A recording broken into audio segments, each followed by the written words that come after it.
இந்த வேளையிலும் கூட ஆவியானவர் நம் மத்தியிலே கிரியை செய்து கொண்டிருக்கிற தேவனாய் இருக்கிறார். திரும்பவும் திரும்பவுமாக வருகிற அந்த சண்டை பிரச்சனைகள் முடிஞ்சிச்சுன்னு நினைக்கும் போது திரும்பவுமா தலை தூக்குற அந்த காரியம் இறையாத அமைதலாய் இரு இயேசுவின் நாமத்தினாலே என்று சொல்லி கட்டளை இடுகிறேன். இந்த வேளையிலும் கண்ணு சம்பந்தப்பட்ட எந்த காரியமும் அது சுகமாகிறது இயேசுவின் நாமத்தினாலே.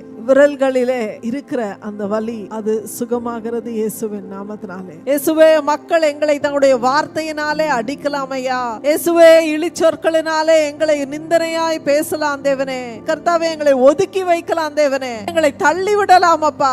ஆனால் ஒருபோதும் நாங்கள் இயேசுவின் நாமத்தை கூறாமல் இருக்கவே மாட்டோம் அப்பா. உமக்கென்று நாங்கள் அப்பா இயேசுவே வைராக்கியமாய் நிற்கும் பொழுது எங்களுக்காய் நீர் எழுந்தருகிற தேவனாய் இருக்கிறீரப்பா.